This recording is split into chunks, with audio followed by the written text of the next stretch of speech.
Hello and welcome to another episode of Mysteries with a History, where you'll be taken on a wild ride into the unknown, the strange, and the mysterious.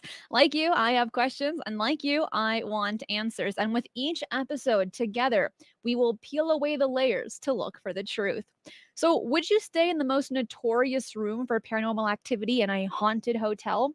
The subject of many ghost hunting TV shows is the proverbial haunted hotel, often buildings with a long and dark history.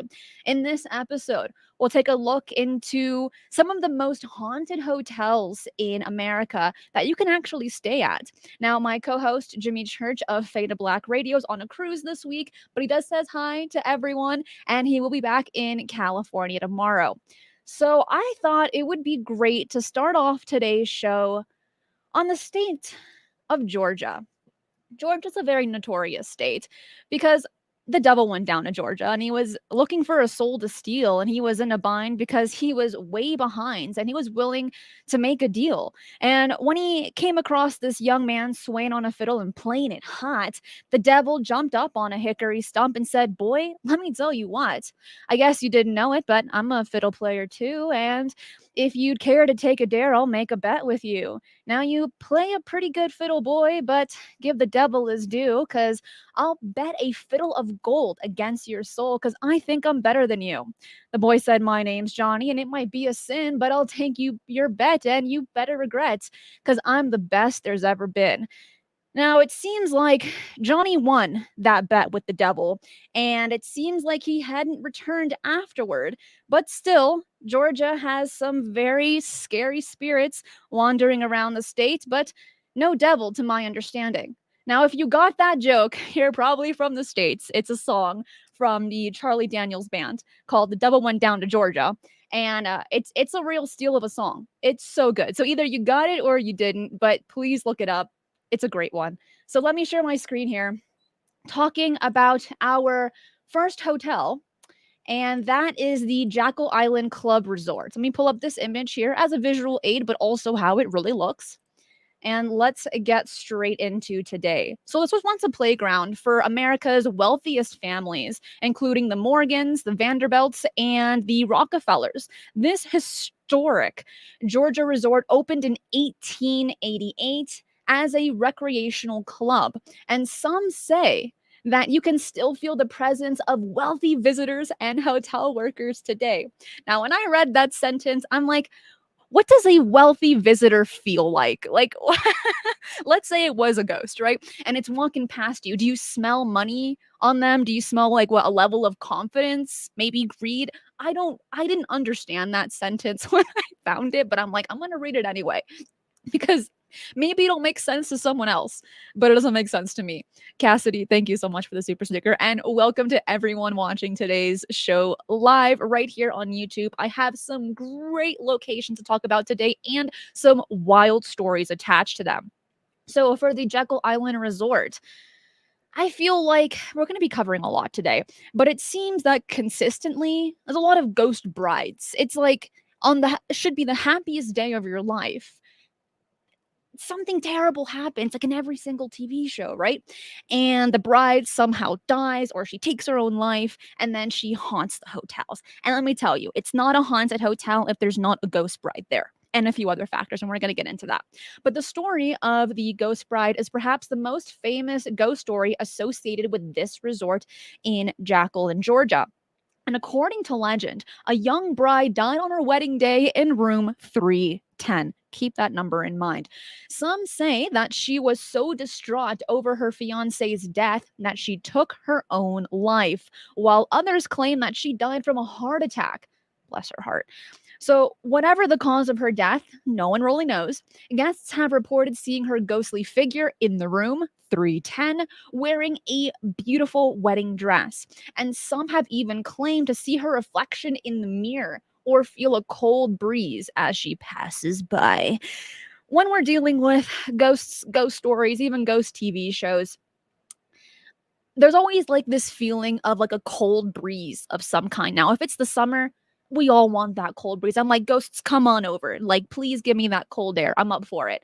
But see, if it's already winter, no, guys, stay far away from me. I gotta bring in those little like those hand heaters, right? Keep them in my pockets and be like, this is the toastiest toaster I've ever bought in my entire life. But see, those hand pads only last like, if you're lucky, 10 minutes. And then you gotta throw them away and get a new pack. So if you have a really good brand that you prefer, let me know. I'm all for it because those things are amazing in your little pockets.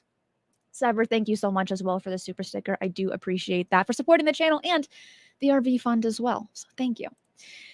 Well, I do have some other stories for you. Let me pull up another image as a beautiful visual aid. I mean, look at this hotel. It is stunning. You can smell the richness of it, the beautiful green grass, the beautiful architecture. It's a stunning place. Well, this is the ghost of a millionaire, and you might know this name. It's J.P. Morgan, and he was one of the most powerful financiers of his time and a founding member of the Jekyll Island Club. And legend has it that his ghost still haunts the resort. Now, I would have imagined him to be haunting like a bank or something like that, maybe even his own house, but like a resort? I mean, come on, that's weak sauce right there. But either way, guests have reported seeing a ghostly figure that resembles Morgan, and I have an image right here for you. He's got that nice big nose, and he's either been seen in the lobby or outside in the gardens, which is valid. Who doesn't love a nice garden? And others claim to have heard the sound of his laughter or footsteps in the hallway.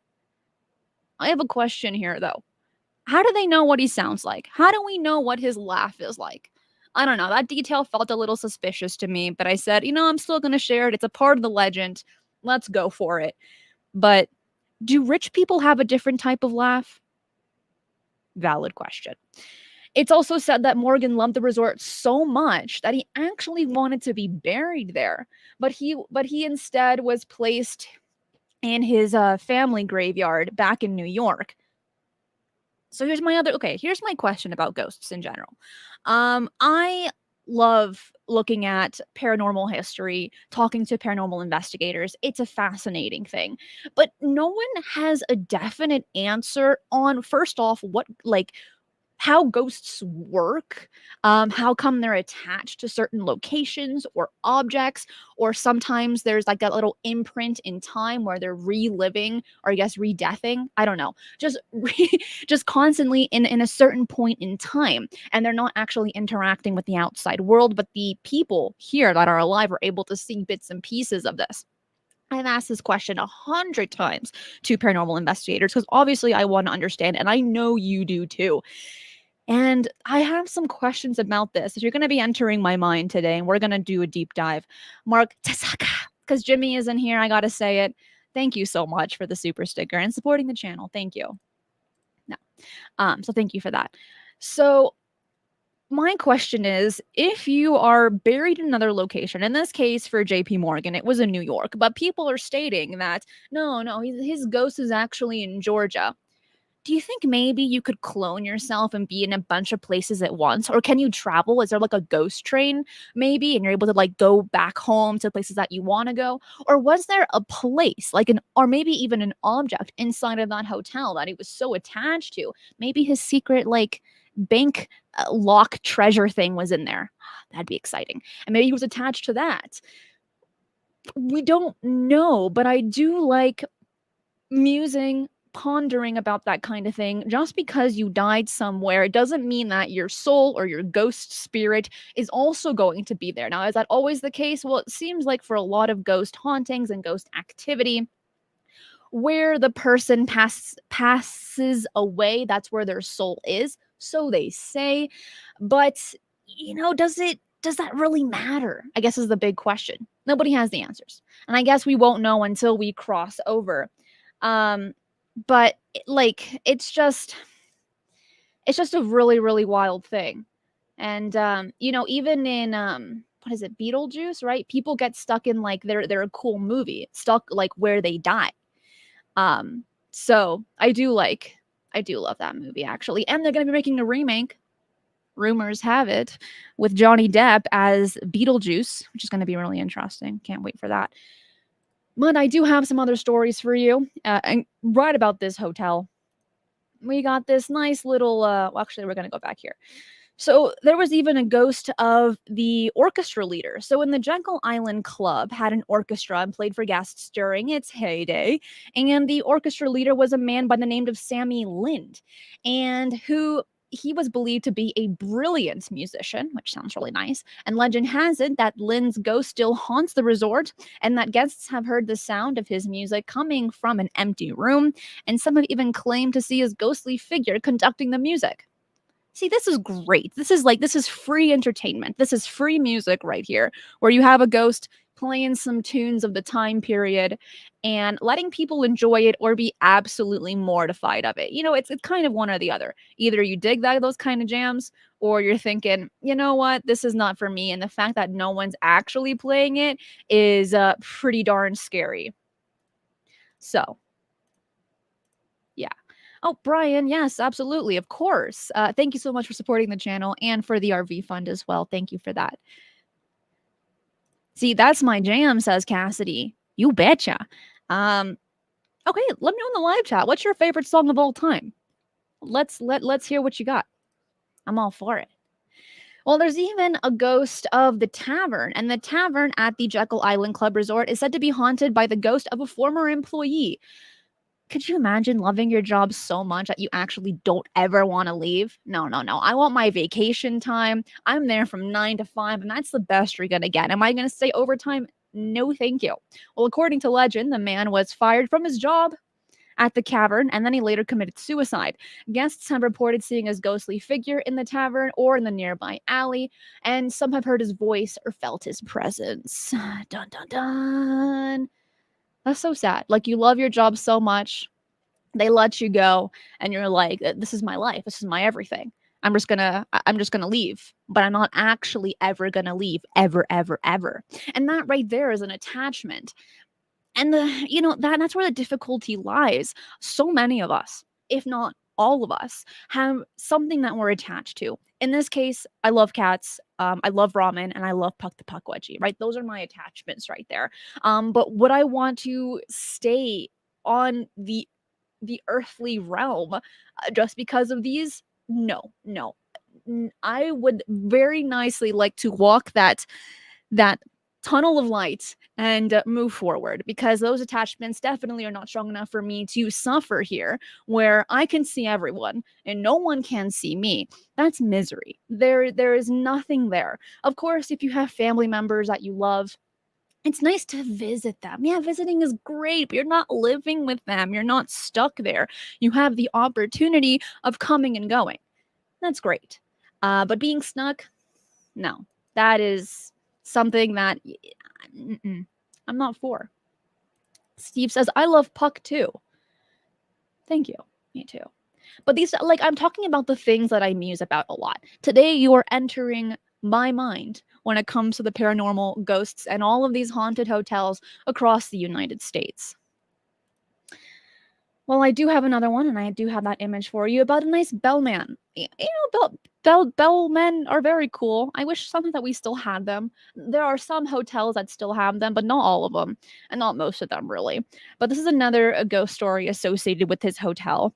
And guests have reported seeing this ghostly figure in the hallways or in the lobby wearing his old bellman uniform. And some have even heard the sound of a bell ringing, even though there was no one there. That's not so bad. Well, you know what's really scary? The only thing that might put chills down my spine if I'm ever doing a paranormal investigation, and that's hearing a child laugh. Absolutely not. I'm not for that. See, in the real world, when you see kids laugh or on TV, it's super adorable. It's very contagious. You're like, this is the cutest thing ever. But when you hear it in the middle of the night,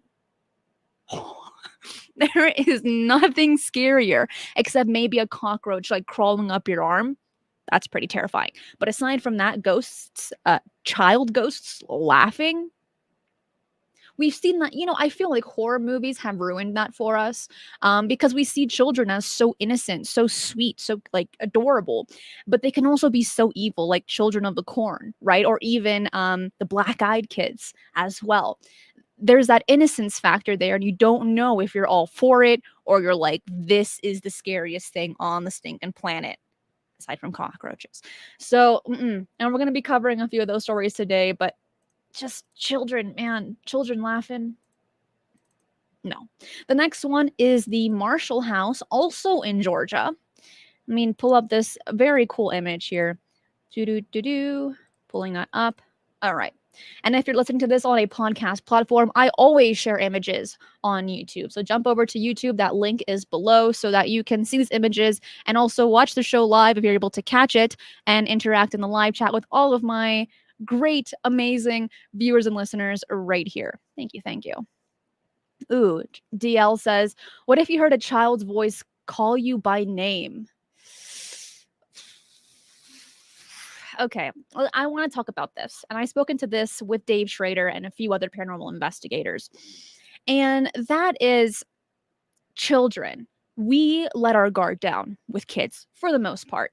And again, you see them in this innocent light. So what if, again, this is just my mind, it's just musing about these things. I don't know the answers. But what if demonic entities take form of a child so that you're able to let your guard down, and then so much so that they're able to take you over, right? Possess you, stuff like this, harm you in some way. That's really scary right there. And there are some, Nathaniel, we've spoken about this too, you and I, and I'm so glad you could make it to this because we've spoken about this. Could childlike entities actually be demons taking a child form to put our guard down? Is that a possibility? I think so. We should put everything on the table, all of our ideas and opinions on this because it's scary. Nathaniel says, happened to me when I was a kid. Haunting. Oof. When you're a child, when you go through a scary experience, you take that in like a sponge and you hold on to that for the rest of your life. Your younger years, but from the age of like 1 to 5, are the most important years of your life because you're going to hold those characteristics, those habits with you probably until you're buried 6 feet under. That's not always the case. You're able to learn to get out of those things, but for the most part, those very young years shape you for who you are today. So if you go through something that like really scary, something really traumatic, you better wish it's in your 20s or 30s, not when you're a tiny one. Well, there's some ghostly guests that take place here in the Marshall House in Georgia, and the ghostly figures that guests have reported seeing are spirits of former guests who never left. Some guests have reported seeing the ghosts of the like civil war soldiers who were treated at the hotel during the war. Because here's the wild thing, and I think it should be against the law here. This hotel used to be a type of hospital ish during the Civil War. It wasn't like an actual hospital, but it took care of the wounded, the sick, and the dying during the Civil War. It should be against the rules to build a hotel that once harbored those types of things, because there's a few hotels that we're going to cover that were once hospitals. And obviously, they're going to be the most haunted places you could ever go to because hospitals deal with life and they deal with a lot of death, a lot of sadness, depression, sickness. Obviously, that's why you go to the hospital. So I feel like that's a big no-no. It's a big taboo right there. But they do it anyway. They're like, oh, dude, this place is so cheap. Let's buy it and make it into a hotel. Right? It's all about the bottom line, that dollar value at the end of the day. Cassidy, thank you so much for that again. Ooh, deal. That's pretty freaky. That is very wild. So people have seen Civil War soldiers walking around this place in their full gear. And it's I don't know how I feel about that. Seeing passed away soldiers, but even during the yellow fever epidemic during the mid 19th century, This was also a hospital for the sick and dying. So not only was it a little place during the Civil War to help soldiers, but it was also a type of hospital during the yellow fever epidemic. So many people died in the hotel during this time, and their ghosts are said to still haunt this building. Some guests have reported hearing the sounds of coughing and moaning coming from empty rooms, while others have reported feeling a freezing breeze or sensing a presence in the hallways when there's nobody there. And the hotel staff also reports strange occurrences, such as objects moving or disappearing on their own. Jeez. But there's more to this place. It has a basement. In every single scary movie that you watch or any paranormal TV show that you watch, the basement is always the dark and scariest and dampest and most terrifying place in the building. Every single time, it never fails. Well, this hotel is no exception because right here down deep in the basement, it's cold and freezing, as it should be. It's damp, as it should be. And people hear a lot of freaky noises there. Now, let's back it up. Basements. Before we even get into the spirits aspect and then the scary haunting aspect, there's a lot of pipes that happen there. The basement is usually one of the oldest places of any building, right? Because it's got to be built first, and everything else is built on top. And it's usually never renovated, except for maybe like when pipes or electricity were a thing, if that, right? So it's usually never touched except for storage. But the point I'm trying to make here is that because it's not usually renovated, these pipes are old. They're gonna make a lot of noise, right? So it can be that like our fears are already so high up there because it's dark and scary and damp. Plus, we hear all these scary stories about basements that we just automatically assume that it's haunted. So if we hear anything wild, water like going through the pipes or like a little creaking sound, our mind automatically goes to, oh my God, it's a demon trying to take my soul and take me to hell, right? No. That's probably not always the case. Now, could it be? Sure, it could. So you better be real safe. You better be praying so that nothing happens to you. But in general, no, just basements are very scary places. I don't really dig them too much. Would I go to investigate? Oh yeah, you betcha. But I just feel like it's a little scary. I did. Yeah, I do a pretty good southern draw if I wanted to. I've been practicing from time to time, but it's always fun. I like doing accents when I can. Does it mean that I'm good at them? No. Will I be practicing them more often right here for you? You betcha. I will try my best. And you can laugh at me. It's totally fine. I'll be laughing at myself. But, you got to practice. You got to practice to get good. So I have a few up my sleeve. And I'm ready to share with you my super hidden talent, aside from touching my tongue with my nose, also a hidden talent, but we will not be demonstrating that today. Now, this place also has a haunted elevator, and there's a few there's a few hotels that we're going to be covering today that have haunted elevators. Why is it the elevator that has to be haunted? I don't know. It's supposed to get you from point A to point B, from floor 1 to floor 2 because you're too lazy to take the stairs. Right? It should be a happy thing with that nice elevator music.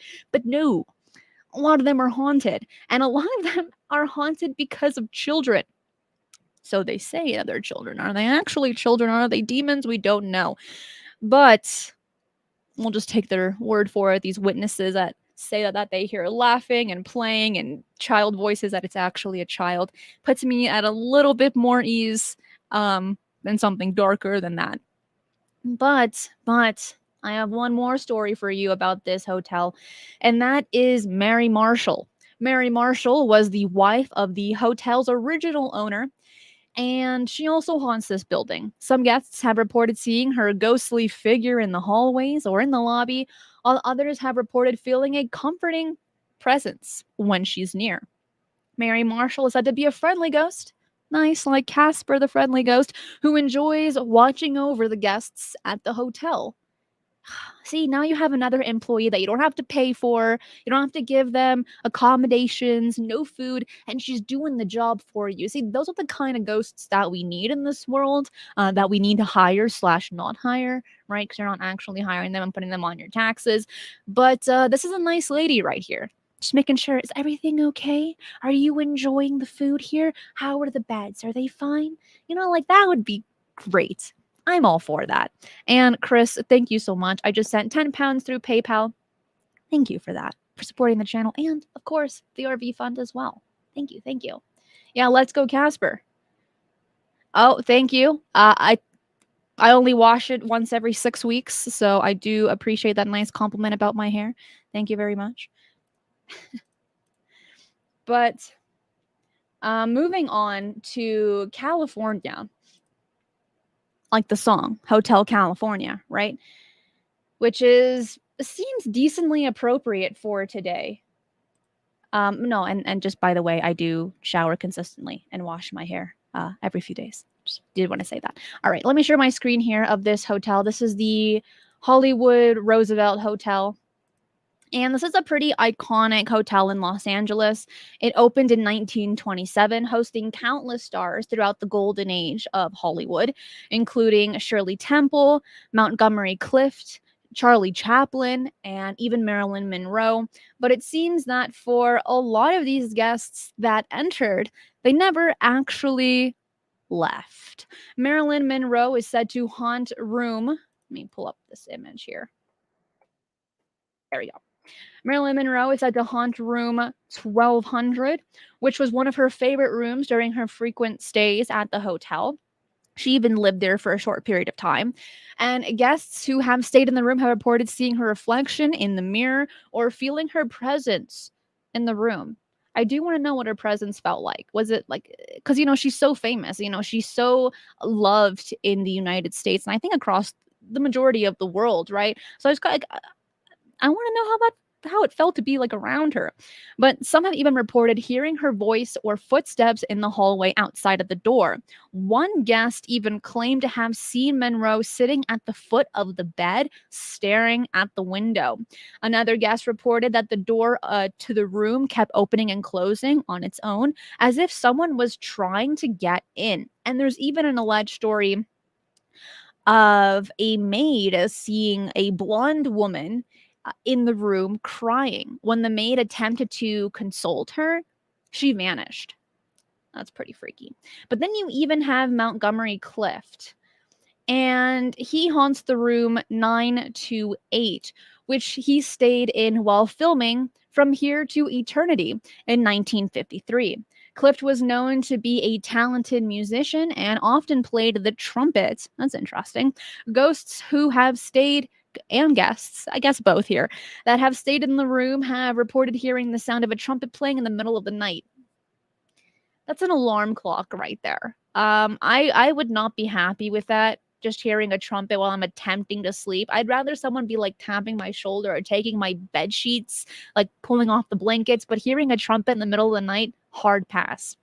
But this actor was known to be a perfectionist and is said to have practiced his lines and trumpet playing in that room 928, even after filming for the day and when that day had ended. He was all for it. And you know what? Rock on. More power to him. And there's even room 213, and it's said to be haunted because allegedly a woman committed suicide there in the 1930s. And guests have reported feeling a cold chill in the room and seeing strange apparitions, and that ghost still resides there today. Now, room 13, which is interesting about that place, is that it's not particularly as famous as Marilyn Monroe's room, which a lot of people want to go and enter. But for room 213, those that have stayed will leave that night. They're like, I want nothing to do with this place. How come no one told me that it's haunted? So the more you know. But there's even a beautiful pool there as well. Oh, nice, crazy peaches. I just joined the ramen noodle tier. And they're just super awesome.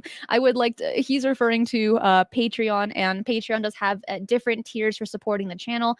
And I will put it up in the comments. So you have the ramen noodle tier, you have video creativity and productivity tier, you have camera and equipment on the road videos, right, for level 1 for like the motorhome and equipment, and then you have on the road videos level 2 for motorhome and equipment, and then you also have the road videos level 3 for also motorhome and equipment. So you can pick the tier and you get access to a bunch of behind the scene videos and photos. So crazy Peaches, thank you so much. And if you are enjoying this episode, make sure to hit the like button if you are enjoying it. And if you like the content, do consider being a Patreon supporter, because all of the funding goes straight into the channel and to the RV fund, which I'll be purchasing soon, hopefully. And you'll be traveling with me across the United States, hitting all of these paranormal and UFO hotspots, maybe even getting to these hotels as well and documenting all of the strange activity. So crazy Peaches, thank you for that. So this hotel even has a pool, and there are a consistent amount of haunted pools in hotels. We will not be covering all of those today, but there's a bunch. And this particular pool here, hold on, let me pull that image. Okay, well, we're gonna put this one up because Marilyn Monroe's near a pool. It's believed that a young girl drowned in the 1930s. Now, from all of the stories that I've come across about hotels and haunted pools, it's always a kid, and it's always between the 20s and the 30s. Like, that is the time frame. Why is that? What is going on there? Is there something more to that, or am I just thinking too much outside of the box here? Don't know, but every story I have come across about haunted pools, it's always kids, and it's always between that like 20-year time frame. So guests have reported seeing a ghostly figure near the pool, and have even claimed seeing her swimming in the pool, which is nice. That, like, even though, you know, she drowned there, she's still enjoying it. You know what? You should do the things that scare you. Except having cockroaches crawl on you. No, we're not doing that one. Well, I do have a few more hotels for you, and this next one is in Massachusetts. All right, let me pull up this image here. This is a pretty cool hotel in Massachusetts. Jimmy and I have done a whole show on the Bridgewater Triangle, and like bits and pieces of Massachusetts as well. It's part of the 13 colonies, so it is just a very haunted location, very haunted state. But this is one of the longest continuously operating hotels in the United States, and this is in Boston, Massachusetts, and it's called the Omni Parker House. And it's rumored that the ghost of the hotel's founder, Harvey Parker, still roams the halls, checking to make sure that guests are enjoying their stay. And see, this is another great ghost that we all need to have here. And he's just making sure, saying, hey, is everything going good? Is the food okay? Are the pillows fluffed? Or is your shoes nice and polished? Like, that's what I'm here for. Please give us a 5-star review. Thank you so much for that. Right? I love that. So he's really taken hospitality that goes above and beyond, and please give him 5 stars. Other reports about people have seen reports of Charles Dickens, who also briefly lived in the hotel. And this operating hotel all started back in 1855. That's a long time ago. Wow. We do need to keep in mind that, like, this is long to us people in the States, because the United States, it's not an old country compared to so many other countries with a much deeper and richer culture and history. But for us, since the Declaration of Independence was signed in 1776, right? When we hear the words 1800s, we're like, dude, that is ancient times right there in our mentality. But let's do a deeper dive on Harvey Parker. He was the founder of the Parker Hotel, which again opened in 1855, and his ghost is said to haunt the hotel's 3rd floor, where his office used to be located. Some guests have reported feeling a nice cold draft or seeing the temperature drop suddenly when they walk past his office, and others have claimed to hear footsteps or see a shadowy figure walking through the hallways. He was also a perfectionist, and is said that his ghost still continues to keep an eye on the hotel's operations to this day. Nice. Love it. And then you have Charles Dickens. These are some really nice images right here. We're looking at Charles Dickens, and he was the famous British author that stayed at the Omni Parker House during his American tour in the 1860s. And he is said to have stayed in the room 303, which is now known as the Charles Dickens Suite. And guests who have stayed in the room have reported feeling a presence there, as if someone is watching them. Could you imagine just like being judged by a ghost, being like, yeah, your poetry is not that great. Whatever book you're writing, it's garbage. Try again. That's terrible. And some have also claimed to have seen Dickens himself sitting in a chair in the room, reading a book or smoking a cigar. The room is decorated in Victorian style with antique furniture and a large four-postered bed. Nice. I think it's very cool that some rooms in some hotels they keep that antique vibe. I think it's a lot of fun to place yourself in that mindset and to really get a feel of what's going on there, because there's a very big difference from hearing the year it opened 1855 versus actually feel like you're living it, seeing the furniture, seeing the wood. It would be even cooler. It would be so awesome, actually, if the people that work there were also wearing more antique clothing. That'd be amazing. I love those types of things. But that's not the case for this hotel. At least not yet. Maybe they do that from time to time. Don't know, but I would like to give my 2 cents and say, please consider putting on some antique clothing for that. But then you also have the Lady in Black. The Lady in Black is one of the most famous ghost stories associated with this hotel in Massachusetts, and according to legend, she was a woman who died in the hotel in the 19th century after learning that her husband had died at sea. Guests have reported seeing her ghostly figure walking up and down the grand staircase, dressed in black mourning clothing. And some have also claimed to have felt a chill or a sense of sadness when they're near the staircase. I've said this before, and I don't know how long ago this was, but there is no pain that hurts more than losing someone that you love. Yes, you can get physical afflictions. Yes, you can get sick. Yes, you can lose limbs, and I hope that never happens to anybody, but it does. But you're able to heal from that. Your body's able to adapt, but your mind is very different. It takes a longer time to heal. And when you have someone that you love so much, in this case, it was her husband, it's very, very difficult to detach from that. And there's no pain that hurts more than losing the person that you love, because it affects your mental health, it affects your physical health, and it affects your perspective on how you see the world as well. When you get like a paper cut or like you get a broken arm, you're able to adapt, and you know it's going to heal. With emotional pain, not so much the case. But then you even have the ghostly hand. So in room 1012 is said to be haunted by a ghost of a man who died in the hotel many years ago, and guests who have stayed in the room have reportedly feeling a cold and ghostly hand touching them in the middle of the night. No. No. Some have also claimed to hear strange noises or see shadowy figures moving around the room, and the room is also decorated in a nice classic style with antique furniture and a large, comfortable bed. That is their wording there, which is nice. I feel like beds should be comfortable, otherwise just sleep on the floor instead. But I feel like it's scary to have like a ghost, like a nice cold hand touch you and you're in the room by yourself. Met says, heartbreak can kill. I know a man who died. His wife died about a month after, and the oldest son, who adored his mother, died shortly after. It is all on record.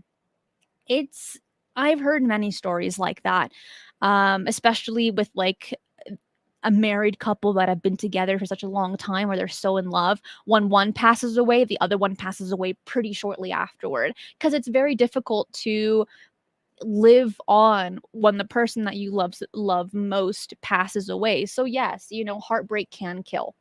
And it also turns your hair white too, which is scary. And even in this hotel, there's also a haunted elevator.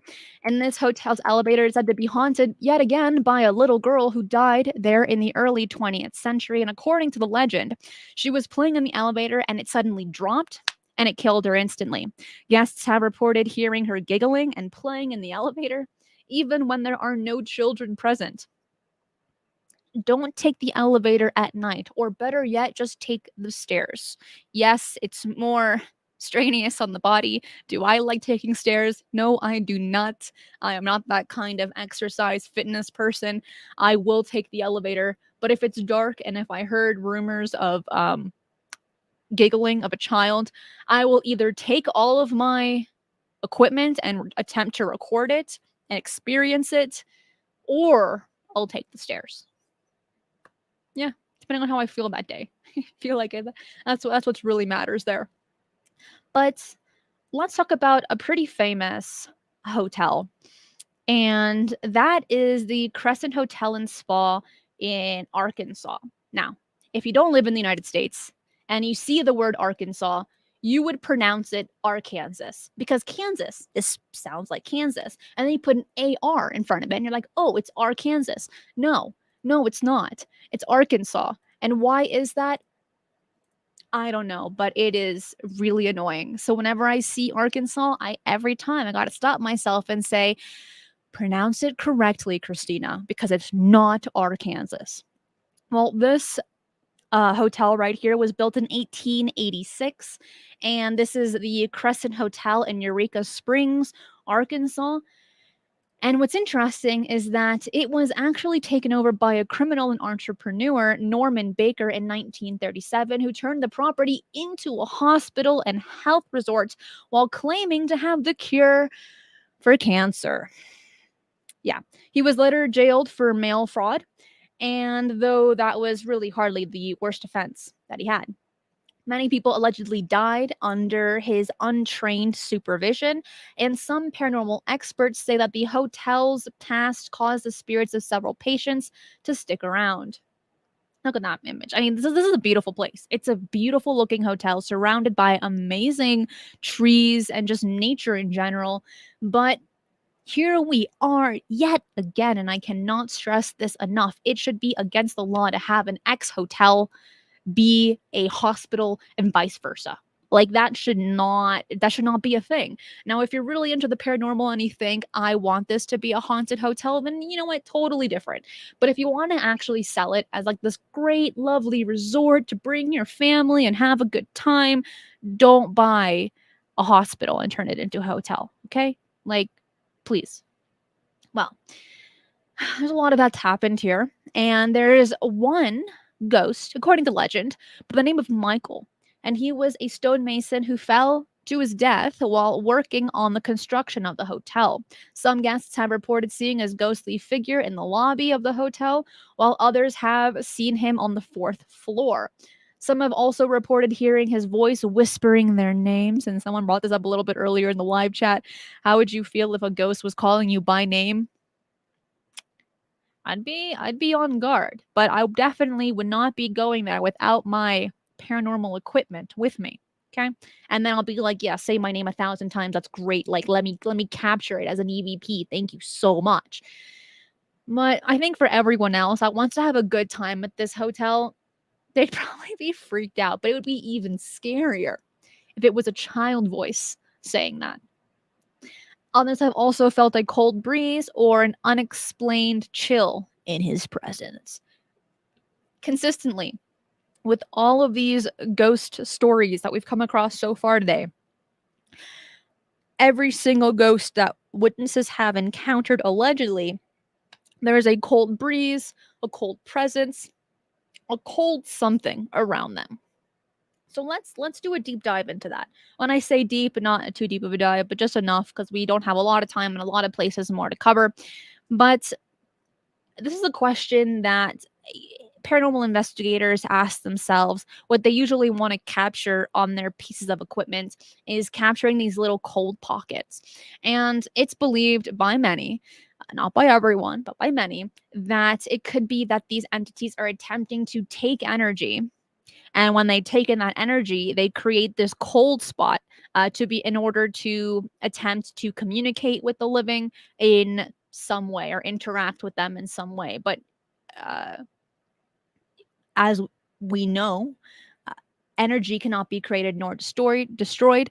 So you have to kind of take it, use it, recycle it, and kind of figure out how to use it.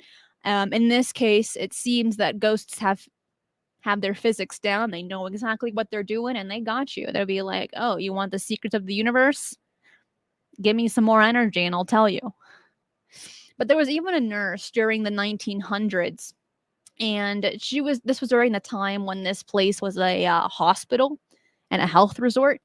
And legend has it that the ghost of a nurse who worked there still haunts the halls, and her ghostly figure has been seen in a white uniform. And some have even claimed to have like to smell this scent of rubbing alcohol or heard the sound of footsteps. Some guests have also reported feeling an unexplained pressure on their chest, which they believe is the nurse ghost trying to resuscitate them. That's a little freaky. I think for like most people, again, if you're really into the paranormal activity, like this is exciting. This is like the coolest thing ever. But for your average Joe, yeah, it can be a little freaky where you feel someone touching you and there's no one there. Like this is my personal bubble here. Like do not touch is the mentality of many. And just to have a ghost touch you and attempt to resuscitate you, especially on your chest, which is a very vulnerable area, your neck and your chest. It's very scary to be touched there for anyone, because that's where a lot of your heart is, your lungs, like pretty important stuff, and then your throat, right? Like if someone takes that, you're gone. You don't want to be interacted there in any way. Then you even have a baker. This is awesome, because there's this baker that haunts the kitchen of this hotel, and sometimes people see a ghostly figure when they're walking into the kitchen, but sometimes they smell the scent of freshly baked bread. If only these ghosts could actually make the bread and like give it to the living, that'd be so cool. That's almost like Corpse Bride, another great movie, by the way. But I think that would be so awesome. Would ghostly bread taste different than human bread? Would they use the same ingredients, or would they have to take like special ingredients from the ghostly realm in order to make bread? But then how would it be physical? Right? There's so many questions here. But just the scent. I mean, the smell of fresh bread. Oof, it's almost as good as the smell of fresh baked chocolate chip cookies. Ah. Also, like your mom's cooking. Nothing ever beats the smell of your mom's cooking in the kitchen. That stuff is so delicious. So I think that a ghost baker is very cool and still very diligent to his job, to where he's still baking breads and maybe some pastries too. I like that. But of course, because this place was a hospital, and I cannot stress this enough, it also used to have a morgue. So the basement was a morgue during the time it was a hospital. Pretty freaky. And again, it's the basement, so it's dangerous there. And ghosts have been seen, and guests have this feeling of dread and uneasiness when they enter the basement. Which, why would you take guests to the basement? That's a really big question that I have. What are they doing there? If they don't want to experience ghostly things, or if they're not paranormal investigators, why would you casually say, "Oh yeah, and there's a basement. If you want to visit it, go ahead. And you know what? Let me take you there myself." Maybe I'm missing a detail here, but that's just so random. I'd rather go to like the laundry room, like the laundromat, so I can like do my laundry without having to pay for it. Like that's great. I'm for that one. But just to casually be like, "Yeah, you want to see the basement?" For your average person, your average guest, it's going to be a hard no. Cassidy, thank you so much for that super sticker. Again, thank you for supporting the channel and the RV fund. Oh, yeah, angel cake. Yeah, that'd be cool if that baker could make it. Between you and me, I'm not too fond of angel cake. I don't like the texture, but pound cake. Oh, yeah, now you're speaking my language. Well, let's get over to Vermont. And with Vermont, we've done the mysteries of Vermont. It's another wild state, and it blows my mind still that billboards are outlawed there. So, isn't that pretty cool? But let me share this image here of the Equinox Hotel. You pull up this image, and this place is pretty significant. Here it is. So this Manchester, Vermont resort has welcomed guests since 1769, and it has a couple of lingering spirits. President Lincoln's family vacationed at the Equinox, and it's said to have the ghost of his wife, Mary Todd Lincoln, and that supposedly, allegedly, she's still spotted there today. So Mary Todd Lincoln was known to frequent the Equinox during the late 1800s and often stayed in room 314. Her husband, President Abraham Lincoln, was assassinated in 1865, and it is said that Mary Todd Lincoln visited the Equinox to seek a nice, like, this attempt to get away from everything that happened to her, because not only did she lose her husband, she's had a really devastating life, and I covered this with Michelle Hamilton a few months back right here on this channel. But she had a pretty tough life because she lost several family members throughout her life, including her mother, her three brothers, three out of her four children, and then her husband as well. So this really impacted her mental health. And during the time that she was with Abraham Lincoln and even after, she was one of many people of this time period that would conduct seances, both in the White House and outside of the White House, in order to attempt to communicate with her deceased loved ones, with her children, and then later on her own husband. So she was ridiculed significantly by the American public, by the those in government, because she was the first lady, and she didn't dress the way that she was supposed to dress. She suffered with a lot of depression and anxiety. I mean, it was severe, as historians have stated.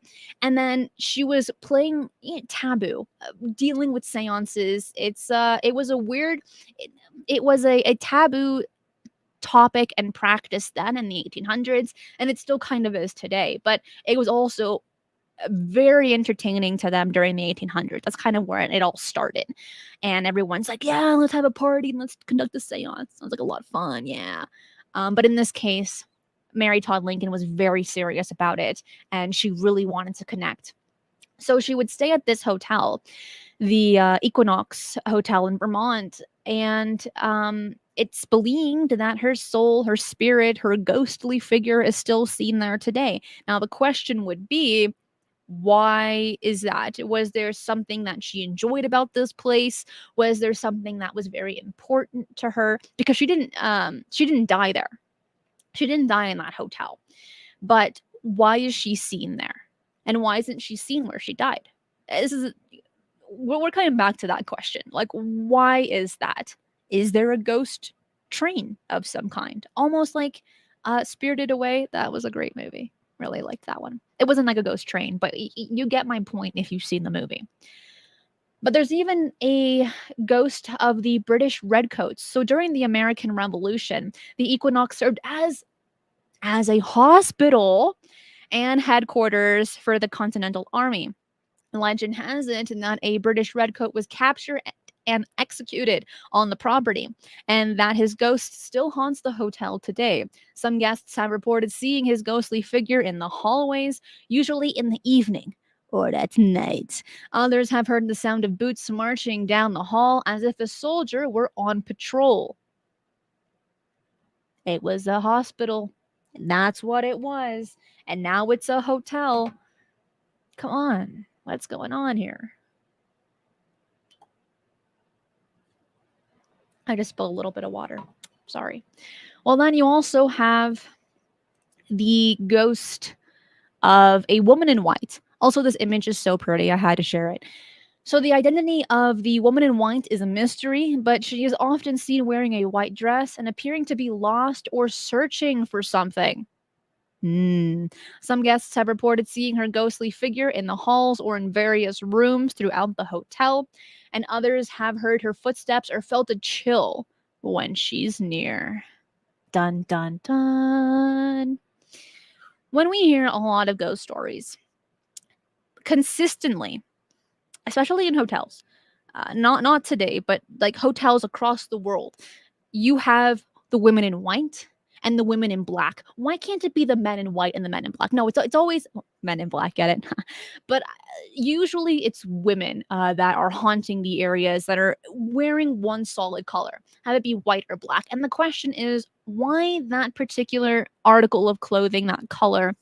Also, the woman in white has a consistent cultural story across the globe. We talked about La Llorona before. We talked about the mysteries of Mexico, and she wears all white. We have spoken about other entities that wear all white on this show, and they like haunt certain areas. Is it because they died wearing white, like, some ghost brides? Is it significant for something like purity? Maybe. What's purpose? Can ghosts change their clothing depending on how they feel?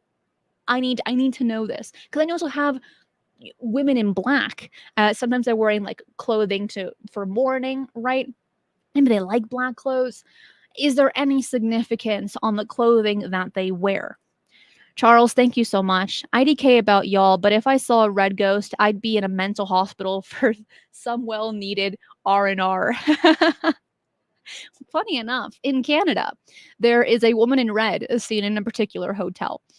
So that's interesting. So hopefully you don't go there. Then you'll be fine. But thank you for that. And then you even have a ghost of a young boy, and legend has it that a young boy drowned in a nearby river. The ghost still haunts the Equinox today, dealing with young kids and water. Another point to add to the tip of the spear here.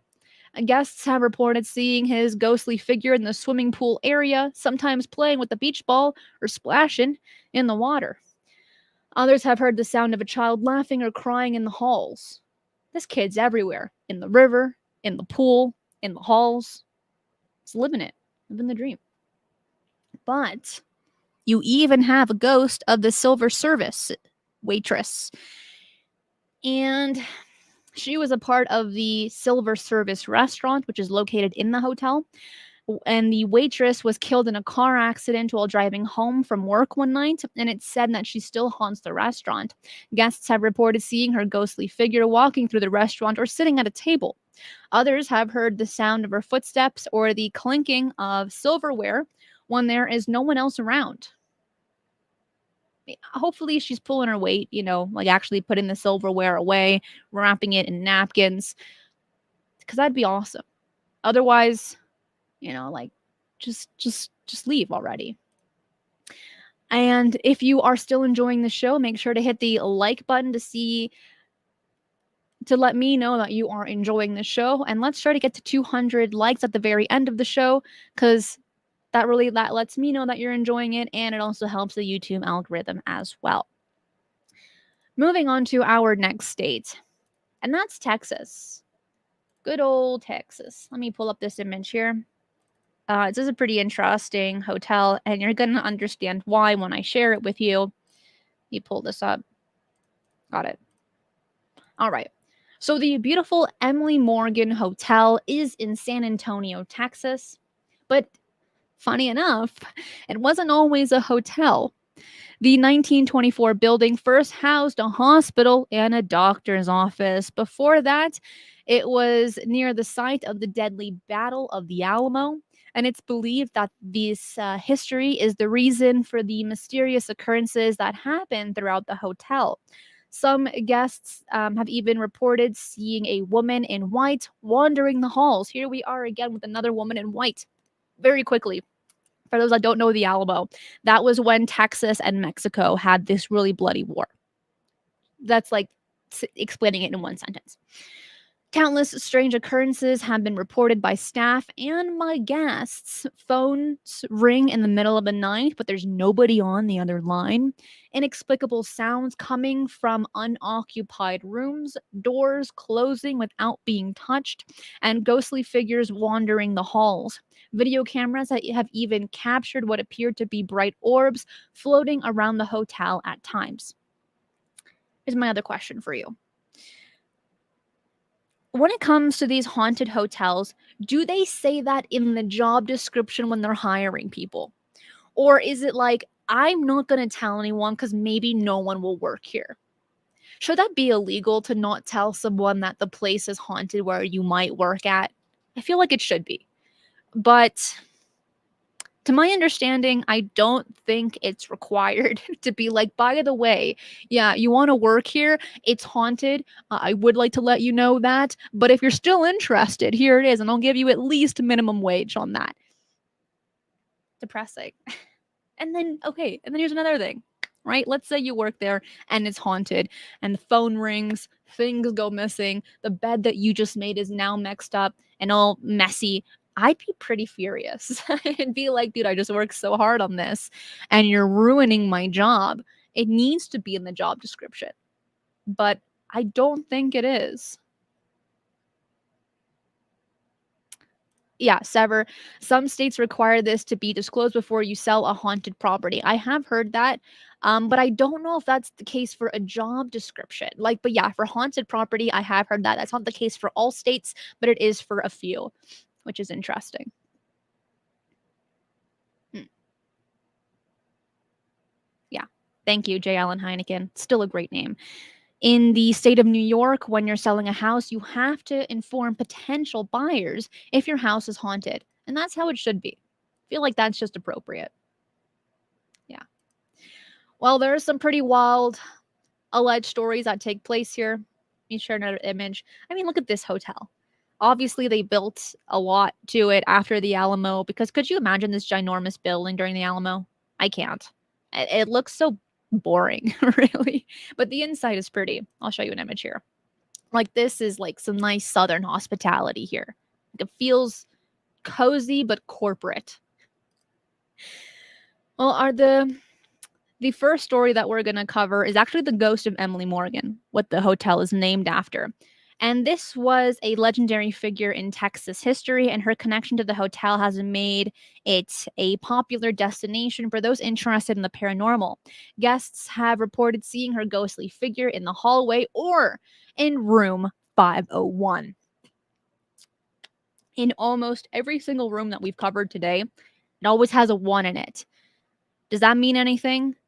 Well, let me just say correlation does not equal causation. We cannot just assume about this pattern, but I'm just pointing it out that all except for one room, every room that we've talked about that is supposedly haunted has a number 1 in it.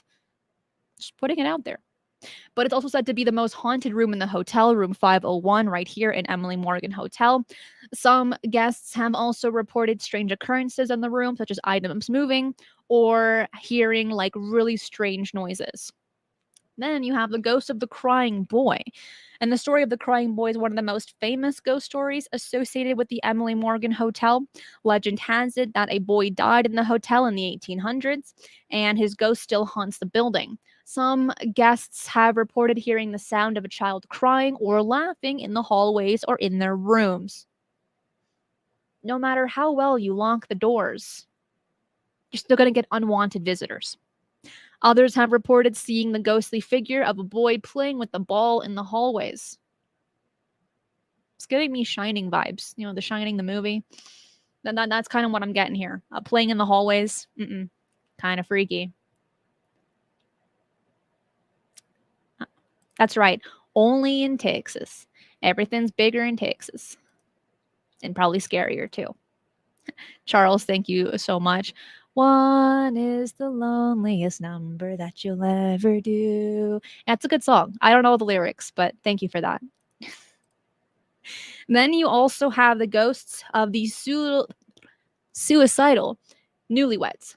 So the story of these newlyweds is a pretty tragic one because in the early 1920s, a newly wedded couple checked into the hotel and the groom committed suicide by jumping out of the window. The bride was so distraught that she also took her own life, and some guests have reported seeing their ghostly figures in the hotel, particularly in the area where they stayed, and others have reported hearing the sound of a woman sobbing or screaming. That's so sad. Like, again, marriage during this time period, especially, supposed to be one of the happiest moments of your life that you're meant to remember forever. And to find out that you're about to get married and then your partner takes their own life, like that's devastating, especially if you loved them, but maybe they didn't love you. It's like a one-sided relationship right there. Oh, so yeah, it's gonna be so heartbreaking, so sad that yeah, you might just take your own. But there's also a lot of complications with marriage, especially even during this time period where sometimes they were arranged, sometimes there were strings attached in the ways of parents and money and things like that. Could that have been the case for this? Unfortunately, we do not know. We do not have the details, but those are things that we do have to consider and think about as well, right? Yeah, could have been political as well. Heavy stuff for sure. Senza says that's a pretty short honeymoon. That's brutal. It's not even a honeymoon. That is like horrible. Just so bad. But then you also have the ghost of the elevator operator. Here we are for like, I don't know, the third or fourth time today where the elevators are haunted. If you don't like hauntings, take the stairs. So Harvey is the name of the elevator operator. And this is not him, by the way, it's just an image. But he's said to haunt the elevator area. And in the 1920s, he died in the hotel, and some guests have reported seeing his ghostly figure operating the elevator or standing near it. Others have reported hearing his voice, which, what does his voice sound like? Was it ever recorded? All we know is that his name is Harvey. Okay. And did he even have a mustache like this guy? This guy has a strong mustache game here, because I don't want to talk to him if it's not as good as this one. But yeah, how do they know that it's him? Very valid question. It scratches my head. I take it with a grain of salt right there. Because unless they said that, hey, my name is Harvey, what floor do you want to go to? Then maybe, just maybe, I'd be like, oh, so you're Harvey, and that's what your voice sounds like. All right, I'll take the bait. I'll feel a little better there. Yeah. Yeah, old pics always look spooky. That's right, Queen. They do. Because they like never smile, right? In these old pictures. It's always black and white. And then like the really good ones are all scratched up and stuff. Mm-hmm. Pretty freaky.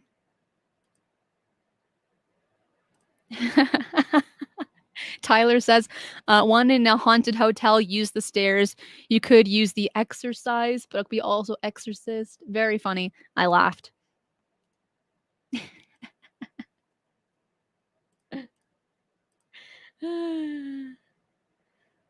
Nah, dude, it's hilarious. But they look like, they are just about to like jump out at you, these old images. Like, don't they? I think that's one of the scariest things about these older photos with the older technology that they used. Let's say in the 1800s into like about like the 1920s, give or take. They're staring straight into your soul, these images. So yeah, they're a little freaky. They are. But I have a few more cases for you, a few more locations. So let's get into those. We have like 20 minutes ish left. So let me share this. Okay, because this next one is in New Mexico. And this hotel is so pretty looking from the outside and even from the inside. I'll pull this up right here because it looks like it's made out of clay and it looks very chill. And that's what I like about it. But this one is called La Fonda on La Plaza, right? So this beautiful Santa Fe, New Mexico hotel has an incredibly rich history. Since 1607, a number of inns have been located on this very site, but a handful of events may be the cause of continued hauntings. According to the National Trust for Historic Preservation, the ghost of a judge shot in the lobby has taken place there, a businessman who gambled everything away at the hotel before jumping down a well, and even a bride was killed on her wedding night. These are just a few of the spirits that have been found and witnessed here at this hotel. But just look at the image. It's so nice.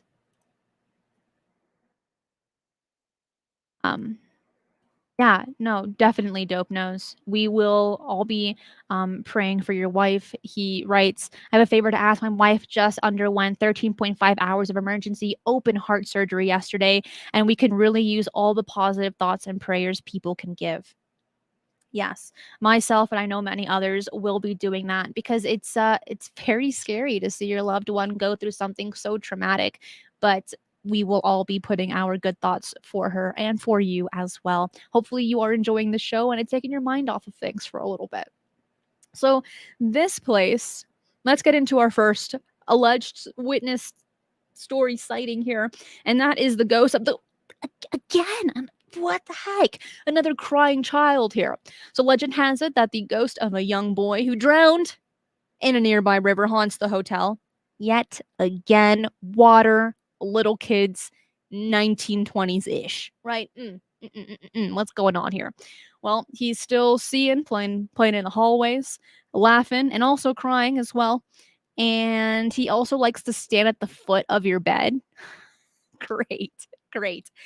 Or you could even feel like a small hand reach out and touch you during the night. See this face right here? That's a no-go kind of face. When I sleep, I want to sleep because I have insomnia. So for me, it is rare. And if I am woken up from my several hours of sleep, you do not want to see me upset. Even if it's a ghost, I will find a way. Go like that, like karate chops. Well, you even have the ghost of John P. Sloth, something like this. And he was a prominent lawyer and politician who was shot and killed in the hotel in 1867. His ghost is said to haunt the hotel to this day, and he's often seen wearing a long coat and a top hat. Very nice.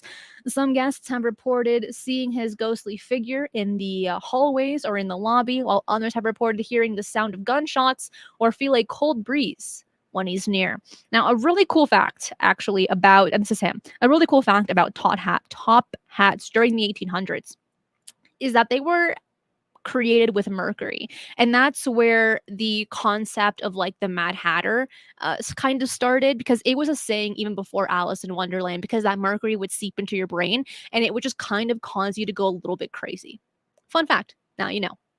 There's even a ghost of a woman in a long dress. Also, this is the inside of the hotel. I feel like this is like very nice, very cozy looking. And for myself personally, I don't like hotels. I find them just very disgusting, gross, actually. But this is very nice. This is very pretty looking, and then I would maybe consider.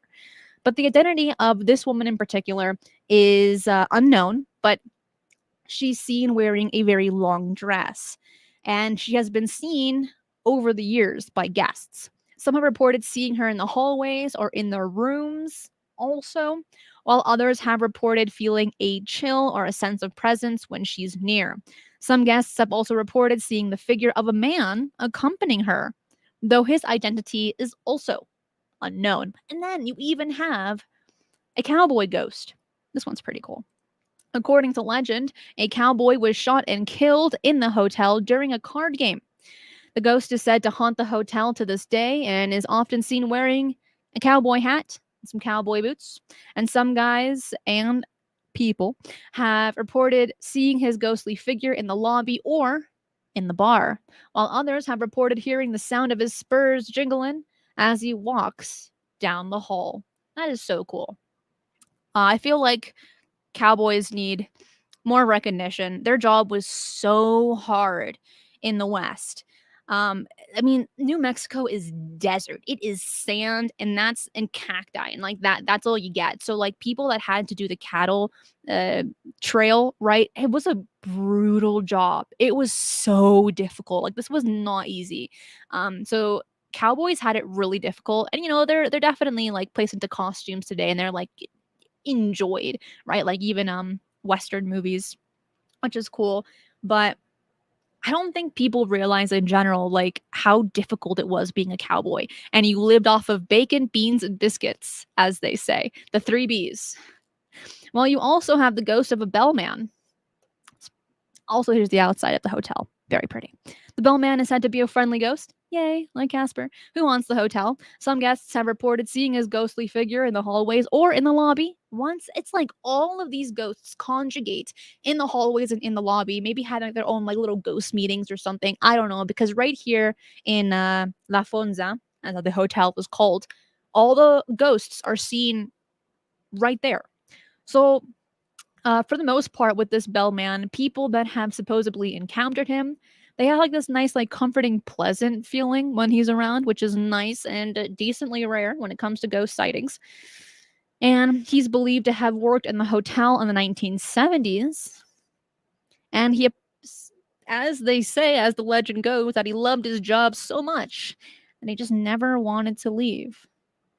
Nice. Very nice. All right. I have 2 more hotels for you. Let's see if we can get through them.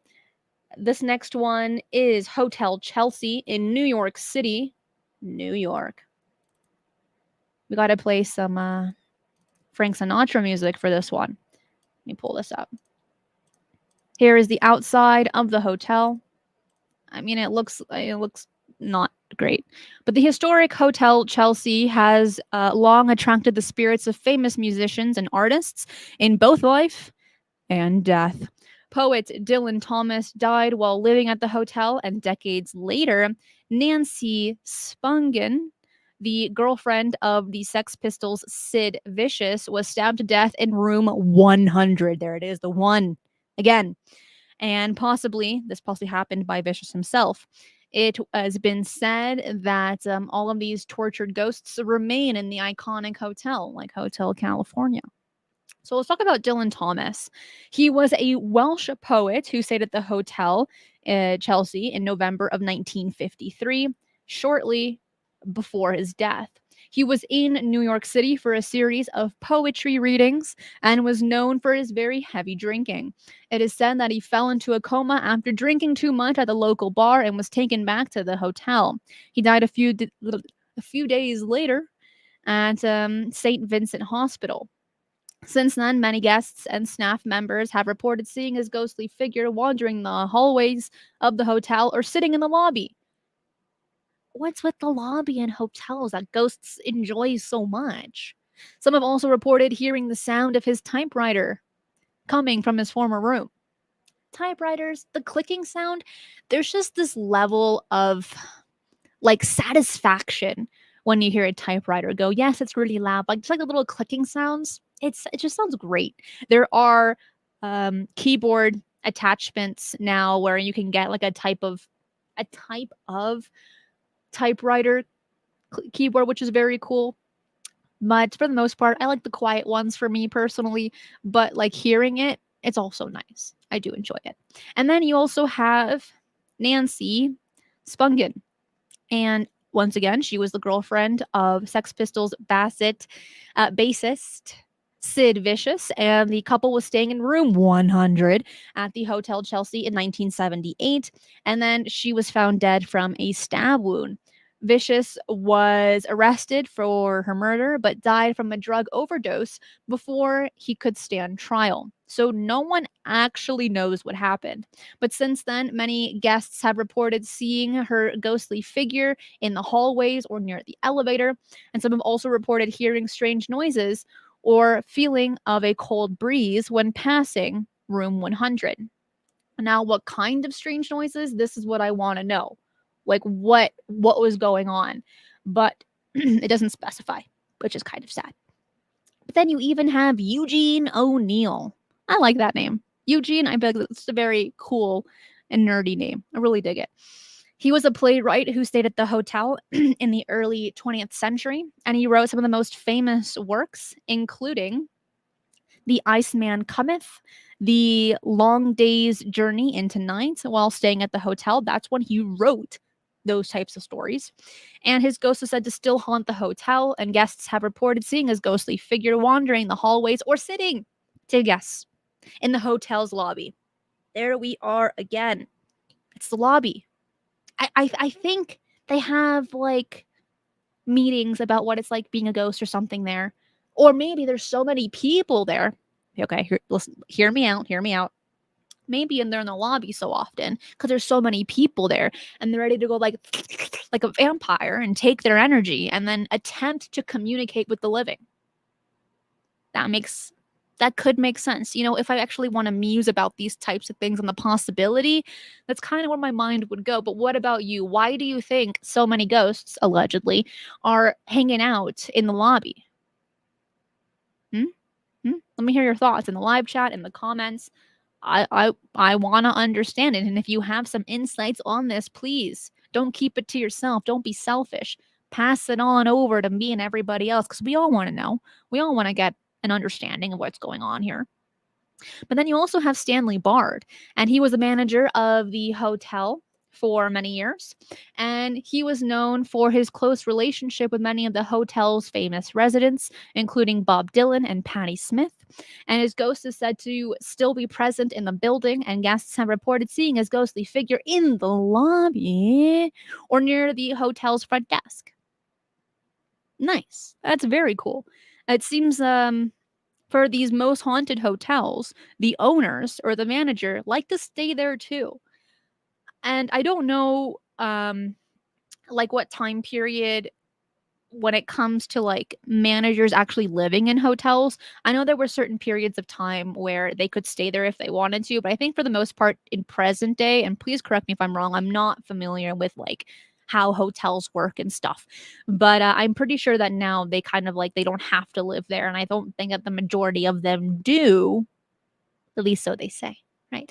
So I think it's interesting that these people were so attached to their job, to the work that they did, that even after they passed, they still work there. They still check on guests to see if everything's a-okay. Well, now we're going to get into probably the most famous haunted hotel that many of you probably heard of, but there's some pretty interesting stories attached to this. And this is the Stanley Hotel in Colorado, where the movie The Shining was inspired after by Stephen King. But you know what? We're going to get into that. Hold that thought. So, this hotel opened in 1909, and guests marveled at the structure of the hotel. I mean, look at this. It's a stunning hotel. It's so pretty. And it's surrounded by wilderness, and it had somehow featured electricity during this time in 1909, telephones, even modern bathrooms for the time period, and a maid and a cooking staff in very professional uniforms. For decades, the Stanley Hotel has been seen as a posh and exclusive Mountain West destination and provided a very restful and rejuvenating break for busy East Coast lifestyles. Wow, put your pinky out when in doubt. But by the 1970s, the hotel had fallen into a grave depression due to years of neglect and lack of investment, and had become a shell of its former self. The Stanley easily could have been demolished if it had not been for a bizarre and fateful string of occurrences involving a now serial author and his famous nightmare that took place in the room. Take a guess. It has a number 1 in it, 217. And we're talking about Stephen King here. But before we got into him, I have a few other cases for you. The first one is the ghostly housekeeper by the name of Elizabeth Wilson. She was the chief housekeeper at the hotel in the early 1900s, and she worked for F.O. and Flora Stanley, the original owners of the hotel. Ghosts and have been seen around here, and guests and staff members have reported seeing her ghostly figure in various locations of the hotel, including the rooms and hallways. Some have even reported feeling her presence and getting the sense that she's still working and keeping the hotel nice and clean. It is said that Elizabeth loved her job and the hotel so much that she never wanted to leave, even after she passed away. Then you have the ballroom dancer. This is very cool. The hotel's ballroom is a beautiful and grand space that has seen many parties and events over the years, and the ghostly figure of a woman has been dancing in the ballroom even when there's no music playing. That's me. Some have reported hearing the sound of music and laughter coming from the ballroom late at night. However, the identity of this ghostly woman is not known, but she is thought to have been a former employee or guest of the hotel who loved to dance. Then, now we're getting a little bit of creeps here. There's the ghost children. And the Stanley Hotel is known for the presence of ghostly children. If you see the movie The Shining, you know what I mean. And they have been heard playing and laughing in the hallways and the rooms of the hotel. Some guests have reported seeing ghostly figures of children running and playing all over the place. and others have heard the sound of children laughing and footsteps late at night. It's not clear who these ghostly children are, but some believe that they may have been guests or children of former employees of the hotel. Hearing laughter at night, I just can't get over that. That is pretty darn freaky. Again, if you're just a regular guest just trying to be in a nice hotel, if you're a paranormal investigator, that's what you want to experience. You're like, heck yes, I came to the right place at the right time. I'm ready with my EVP recorder. But for your average person, that's pretty darn scary. No, pretty freaky. But then you also have the haunted room 217. Dun dun dun. We're getting into it. I have some more images here. Oh no. I lost my notes. All right, here it is. So with room 17, it's the most famous room now because that's where Stephen King's novel The Shining originally originated from. It came from his mind because he had this really bizarre nightmare, and that's when he started writing his his book, which turned into a movie, The Shining. It's an interesting one. I've watched it twice only. One when I was younger, and I'm like, why is this movie so scary? There's no real jump scares. There's no like blood and horror and gore. Like, why are people saying this is so scary? Well, after you rewatch it with a more mature mindset, you're like, okay, now I get it. It's a more of a psychological type of fear. And that makes some great sense. It is scary. And the main character, the female character, her name escapes me. It was so intense for her. She went through so much while filming. She kind of went mad after the film was like when she finished filming. She never acted ever again after that. But she lost a lot when she was there mentally, which is so sad.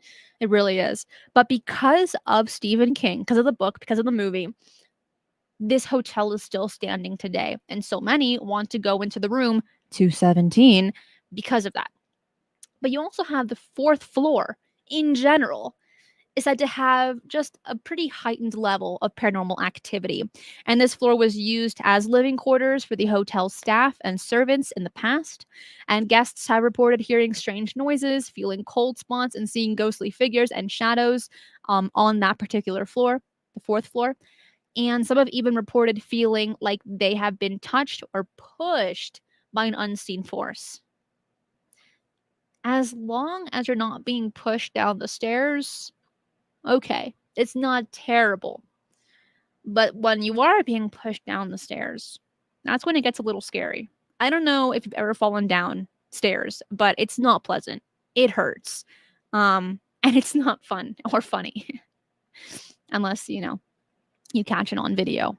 And it's it's still not funny. No, you shouldn't laugh at that. I did, and I shouldn't have. But it's a pretty scary thing to be touched by an unknown force when you know not anyone's behind you. Yeah, like you're obviously going to be a little bit scared. But I did want to save this one for last because it is the most famous. It is the most well-known haunted hotel. There's a lot of strange things that have happened there. There's a lot of people now visiting it in order to encounter some type of paranormal activity. But out of all of the hotels that we covered today, which one was your favorite? Let me know in the live chat. Please let me know in the comments as well. I do read all of the comments. For myself, I don't know. I feel like I liked La Fonda of the Plaza in New Mexico. First of all, the architecture is beautiful, the inside is pretty, and the stories, they all take place in the lobby. Everyone's seeing ghosts right there. But that's a pretty consistent theme across a lot of these hotels. But I liked all of them. I thought they were all really interesting. I really enjoyed doing today's show, doing the research for today's show. If you enjoyed it, hit the like button. Subscribe if you haven't already. I want to thank everyone that watched this live, all of the super chats, super stickers, all of my YouTube members, all of the Patreon subscribers, and of course, all of my incredible moderators as well. I could not do this show without you. Don't forget that tomorrow is Weekly Strange News at 3 p.m. PST. Make sure to hit the notification bell on YouTube so that you do not miss tomorrow's live show. Also, if you want to support this channel, if you enjoy the content that's here, consider being a Patreon supporter. All the funding goes straight to the channel and to the RV fund, where I'll be traveling the United States, hitting all the UFO and paranormal hotspots, and taking you on the journey with me. Follow me on Twitter at eyes_on the skies to catch all of my updates and news. Bring this conversation over to the Discord server with 1,600 other like-minded members, where you can share your thoughts, your insights, your opinions, your experiences, and more.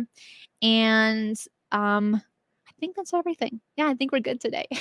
gotta have like a little mental checklist going on here. But I will catch all of you guys tomorrow. Be safe, and remember, keep your eyes on the